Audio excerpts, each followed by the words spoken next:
We zijn hier vanavond bij de AFCB-podcast na de wedstrijd tussen de Limburg Shotguns en de Amsterdam Crusaders. Ik was al bijna in het Engels begonnen, want onze gast hier bij ons is coach Emmanuel Lewis. Coach, what an emotional night. For those who are listening and don't know yet, you beat the Amsterdam Crusaders. Yeah, like I said, it's an emotional night. How did you live through this night? Lots of downs, lots of ups. Yeah, very emotional day, emotional night for us. I mean, we lost a lot of guys since our last loss against BBA. And for us as a team, we needed this win. Guys were battling injuries, battling, off the field issues with families and so forth. And, these guys came out and played together, and this is a great team win for Shotguns. And it's just so emotional right now. I don't even know what to feel, At halftime, for those who did not watch the game, they should for the first yes, thing. Yes. You were down 13-0. You took a gut-wrenching touchdown in the last seconds, as it appeared. What was the plan at halftime? Because you made some adjustments, I saw. Yes, definitely. Really, we just came out and we played Shotguns football. They had the guys calm down. I went in there and I just told them, we need to get 11 guys to the football. And offensively, we just have to find it. We came out second half. First play of the second half on offense, we get a 80-yard touchdown pass, which was huge for our momentum boost. But I really didn't make too many adjustments other than the fact that, hey, we just need to play together, Before the half, number 33 was killing you guys. Amsterdam Crusaders, Olivier Luger, wide receiver, had 2 touchdown catches. And second half, I saw that you were playing 2 guys from offense on the cornerback. Gutsy was, he kept him in check, more or less, second half. Yeah. I mean, at the end of the day, I think that the strategy was there, but the athleticism wasn't. So our halftime adjustment was to then put a better athlete on him, and to actually make the quarterback hold the ball just a second longer, which worked out great for us. We know he's a great athlete. We know he's their go-to guy, and it was somewhere we had to kind of get them out of sync. So putting our better receivers and better athletes on him was really a huge step for us and a huge risk for us because these guys have never played defense before. Yeah, really? Yeah, okay. Never. No, I saw 2 wide receivers playing cornerback, and it's, of course it's the same position on the field, but it's a different way of moving around. Exactly. Defense also came up strong, I have to say, today. The Amsterdam offense was kept to a lot of running plays, some pass plays to Olivier Luger, like I said, but your pass rush also came home a lot of times. Yeah. Is this just a new strength of the Shotguns? I think that our strength has always been our front four. Yeah. We definitely have great leadership there. A lot of our experience comes from the first four. And so, we just have to rely on these guys. And we know that if we can just disrupt either the line of scrimmage for the runs and disrupt the passes and give these guys more of a site they have to look and then find just a half a second. If we can stop the run and make them cut back, make them go to the sideline, this is huge for us, know. So I think our front four has always been our stronghold. We knew that going into even the season. So today was just the day that they showed up and really showed everybody in the BNL that they belong here. Yeah, a lot of people from Brussels, by the way, they won 48-0. They were watching the end of the game as well. They were rooting for you guys, of course, when we look at the standings. But let's have a look at the quarterback position of the Shotguns for a second, because that's been a tough ride as well for you guys. Of course, you lost Jabari Harris here on the last play against the Brussels Black Angels. That was a tough night. Of course, there's been another quarterback coming into town, going out of town again. And right now you're down to your last 2 guys. And Oskar, he had some tough moments as well, but he came up big when he needed. Yeah. I mean, I told Oskar Wednesday when I first practiced this week, I came up to him, I said, "You're going to win the game for us." I promise you I did. Somehow he did. Yeah. And then, he's a young quarterback. So, you're going to get those mental mistakes here and there. Yep. And, the biggest thing that I'm proud about is that he stayed level-headed. He didn't let his lows get too lows. He didn't let his highs get too high. We got to continue to battle. We got to continue to develop this position at the quarterback. But I think Oskar is really showing that he is the future for the Shotguns. Yeah. So it was awesome to see. Yeah. Another thing which was always overlooked but really important was special teams. You guys were always giving the Crusaders tough field position. One play, of course, one punt went wrong, but the other times they had to start at their own 5, their own 10. Again, they were forced to a safety.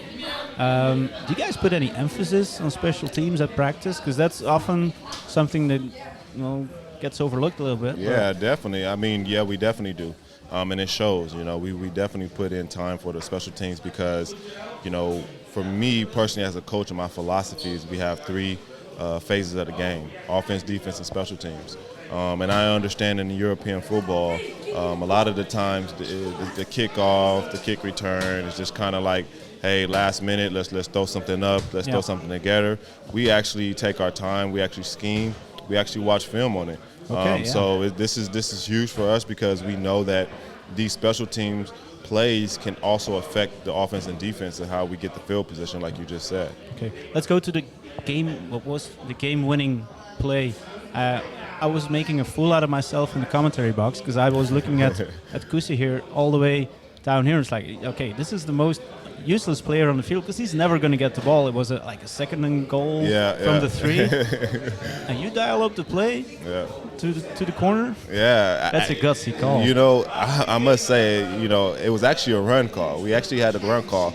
And then I seen him out there and I seen the box loaded. I'm like, look, there's no way that this is going to work. Yeah, we got to give him a chance. And Gutsy has always been that guy that's been our jump ball guy. Yeah. So I knew that, the chances of us running it in compared to us getting a 50-50 ball, I knew he would come down if he got the ball up in the right place. And Oskar made a great and a huge throw. So. Yeah, you have to play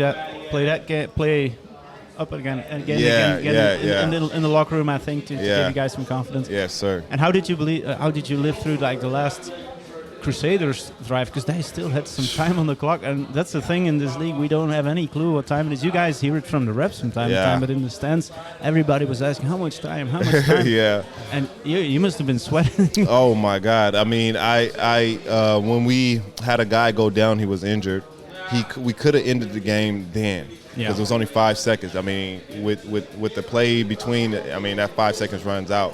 He ends up falling and giving them another chance to get another play. That's right, And, I was so just tight. I almost couldn't breathe. Yeah. And then I seen him catch the ball over the middle. And I'm like, oh, my God. I'm like, my God. It was 33 again. Yeah, exactly. And so all I could think about is just like, we got to tackle. And we made that tackle, and I just said, wow. You're going to have a look. It was inside, I think, the 5-yard line. Yeah. It was inbound, so it wouldn't have mattered if there was still time on the clock.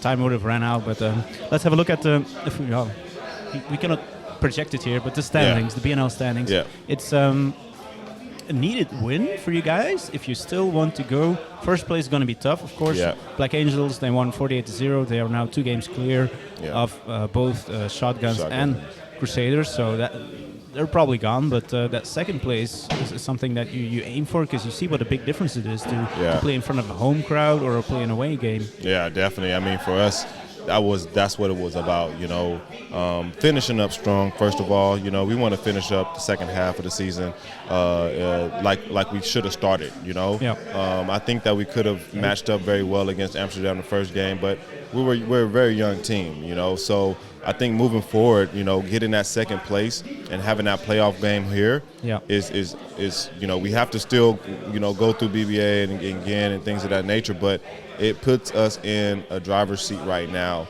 to where we can dictate where we're at. Yeah. So what has to happen, the easiest way, of course, is you have to beat BBA, and BBA has to beat Amsterdam. Then you're a game clear. Otherwise, it gets down to points. Yep. And then you have to beat Kent by a million. Exactly.